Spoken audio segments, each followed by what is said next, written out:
এখানে মানত করলে কি মনের আশা পূর্ণ হয়? আল্লাহর রহমত। এই জিলিপি মেনিলা তাই দিতে হয়। এই জিলেপি এনেছেন তাই? এটা সবাইকে বিলি বন্টন করবেন। দুনিয়ার কোনো মানুষের হাতে বানানো উচিত না। আমার নাতির মুখে ভাত আজকে মুখে ভাত এইখানে দিবেন? হ্যাঁ এখানে দেবো। মসজিদপুর মসজিদটি কত আগে হতে পারে? তা আমি তো ছোটবেলায় আমি যখন হয়েছি মারপেটার থেকে এই থেকে তো এই মসজিদে আমার মুখে ভাত দিছে। আপনারও মুখে ভাত এখানে হয়েছিল? হ্যাঁ এইখানে আমার। আচ্ছা। এরও ভাত দেওয়া জ্বর আইলো এইখানে আনতে হইতো না, আমার ওষুধ ছাড়তো না।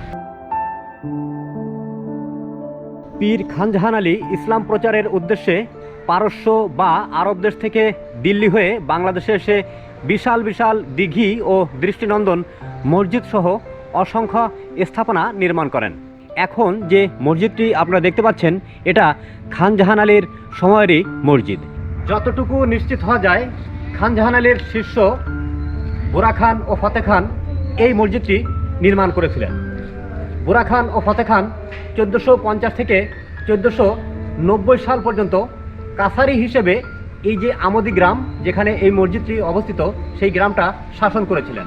সেই হিসাবে মসজিদটির বয়স 530 থেকে 580 বছর। এই মসজিদে 5 ওয়াক্ত নামাজ হয়, জুমার নামাজ হয়, সব কিছু হয়, কিন্তু এই মসজিদটা কোনো সরকারের দায়িত্ব আছে, কিন্তু কোনো অনুদান আসে না এখানে।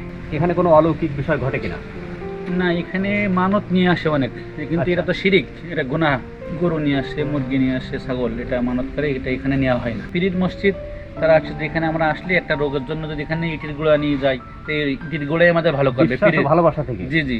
কিন্তু এটা তো করা ঠিক না, ইটের গুঁড়া তো কোনো শক্তি নাই ওর, একমাত্র শক্তিকার আল্লাহ পাক রব্বুল আলামিনের। মসজিদপুর মসজিদটি 9 গম্বুজ বিশিষ্ট। 1947 সালে ভারত বিভাগের পর এলাকাটি বন ও গাছপালায় পরিপূর্ণ হওয়ার আগেই মসজিদটি আবিষ্কৃত হয়।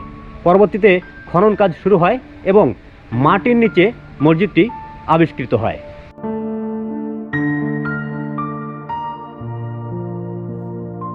এই মসজিদটির খুব কাছেই কিন্তু সুন্দরবন, আর মসজিদের পাশ দিয়ে বয়ে গেছে যে নদীটি এটির নাম কপোতাক্ষ। মসজিদপুর অনেকে মনে করেন মাটি খুঁড়ে বা মাটি খনন করে এই মসজিদটি আবিষ্কৃত হয় বলেই এমন নামকরণ।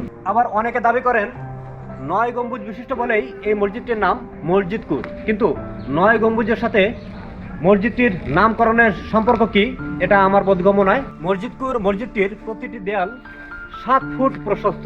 500 বছর, 300 বছর বা 400 বছর এই সময়কার যে স্থাপনাগুলো আমরা দেখতে পাই সবই কিন্তু চুন সুরকি দিয়ে তৈরি। এটাও যথারীতি চুন সুরকির। মসজিদটির পোড়ামাটির অলঙ্করণ দেখেন, যে মোটিভগুলি আমরা দেখতে পাচ্ছি তার মধ্যে রয়েছে গোলাপ ফুল, জালির কাজ, লজেন্স এবং ফুলের স্ক্রল।